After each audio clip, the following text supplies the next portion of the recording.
महाभारत कुरुक्षेत्र युद्ध का तीसरा दिन भाग 1। 2 दिनों तक चला भीषण महासंग्राम अब तीसरे दिन और भी विकराल रूप लेने वाला था। पितामह भीष्म की गरुड़ व्यू, पांडवों की अर्धचंद्र व्यू और लाखों योद्धाओं की गर्जना से कुरुक्षेत्र कांप उठा। आज होने वाला था अर्जुन और भीष्म का ऐसा महायुद्ध जिसे देखकर स्वयं देवता भी स्तब्ध रह गए। महाभारत कुरुक्षेत्र युद्ध का तीसरा दिन भाग 1। तीसरे दिन का सूर्य जैसे ही क्षितिज से उगा, कुरुक्षेत्र की धरती फिर से रणभेरी, शंखनाद और लाखों योद्धाओं की गर्जना से कांप उठी। पहले 2 दिनों में अनगिनत वीर रणभूमि में गिर चुके थे, लेकिन न पांडव झुके थे न कौरव।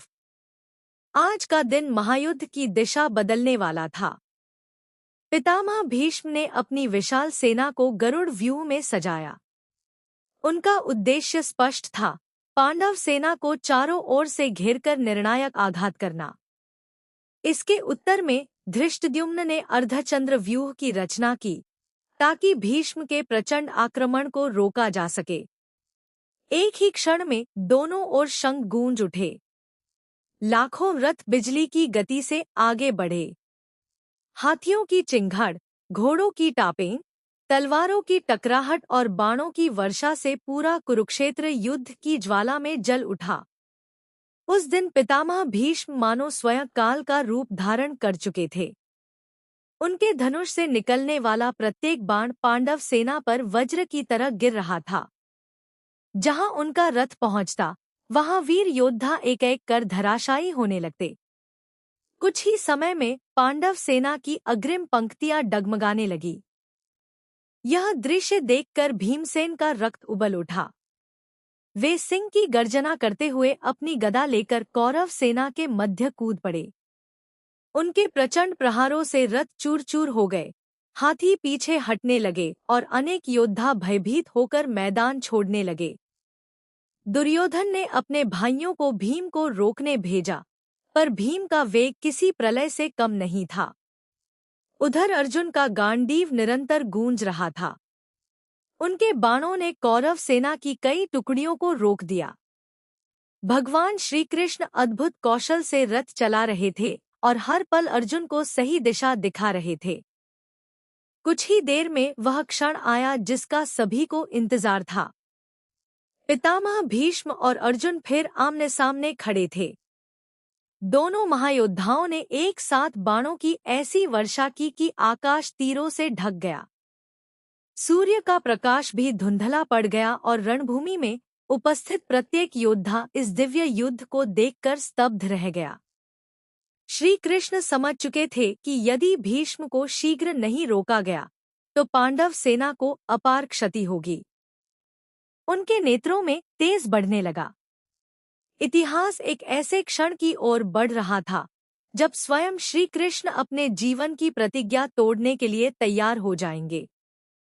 युद्ध अपने चरम पर पहुंच चुका था और अगले ही पल महाभारत का सबसे रोमांचक और अविस्मरणीय प्रसंग जन्म लेने वाला था। महाभारत कुरुक्षेत्र युद्ध का तीसरा दिन भाग 2। युद्ध अपने चरम पर पहुंच चुका था। पितामह भीष्म के प्रचंड बाणों से पांडव सेना लगातार पीछे हट रही थी। जहां भी उनका रथ जाता, वहां विनाश की लकीर खिंच जाती। हजारों वीर योद्धा उनके सामने टिक नहीं पा रहे थे। अर्जुन पूरी शक्ति से युद्ध कर रहे थे, लेकिन उनके हृदय में अब भी अपने पितामह के प्रति सम्मान था। यही संकोच उनके हाथों की गति को रोक रहा था। भगवान श्री कृष्ण यह सब देख रहे थे। वे समझ चुके थे कि यदि अर्जुन ने अपना पूरा पराक्रम नहीं दिखाया तो पांडव सेना को भारी क्षति उठानी पड़ेगी। उसी समय पितामह भीष्म ने बाणों की ऐसी भीषण वर्षा की कि अर्जुन का रथ चारों ओर से घिर गया। रथ का ध्वज क्षतिग्रस्त हो गया, घोड़े घायल होने लगे और पांडव सेना में भय फैल गया। यह दृश्य देखकर भगवान श्री कृष्ण का धैर्य टूटने लगा। उनकी आंखों में दिव्य तेज प्रकट हुआ। उन्होंने अर्जुन से कहा, पार्थ, अब मोह त्यागो। धर्म की रक्षा के लिए पूर्ण शक्ति से युद्ध करो। लेकिन अर्जुन अब भी पूरी कठोरता से प्रहार नहीं कर पा रहे थे। तभी भगवान श्री कृष्ण क्रोध से रथ से उतर पड़े। पास ही पड़ा टूटा हुआ रथ का पहिया उन्होंने अपने हाथों में उठा लिया। उनका स्वर गूंज उठा, यदि मेरे भक्त और धर्म की रक्षा के लिए मुझे अपनी प्रतिज्ञा भी तोड़नी पड़े तो मैं पीछे नहीं हटूंगा। सुदर्शन समान चमकता वह पहिया हाथ में लेकर श्री कृष्ण तेजी से पितामह भीष्म की ओर बढ़े। उनके चरणों से उठती धूल मानो अग्नि की लपटों जैसी दिखाई दे रही थी। पूरा रणक्षेत्र स्तब्ध रह गया। देवता, ऋषि और सभी योद्धा इस अद्भुत दृश्य को देख रहे थे। पितामह भीष्म ने भगवान श्री कृष्ण को अपनी ओर आते देखा।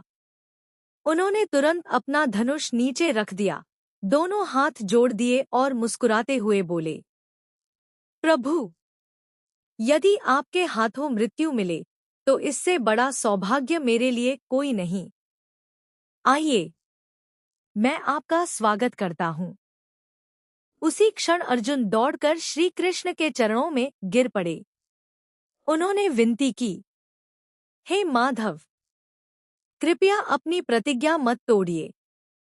मैं वचन देता हूँ कि अब बिना किसी मोह के पूरे पराक्रम से युद्ध करूंगा।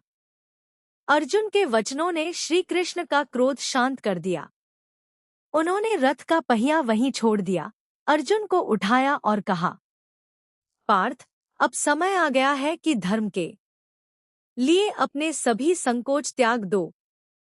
अर्जुन ने गांडीव को दृढ़ता से थाम लिया। उनकी आंखों में अब केवल धर्म की विजय का संकल्प था। अगले ही क्षण उनके बाणों की ऐसी वर्षा शुरू हुई कि पूरा कुरुक्षेत्र फिर से गूंज उठा। तीसरे दिन का युद्ध अब अपने सबसे भीषण और निर्णायक चरण में प्रवेश कर चुका था। नोट: इस प्रसंग का वर्णन महाभारत और परंपरागत कथाओं में प्रसिद्ध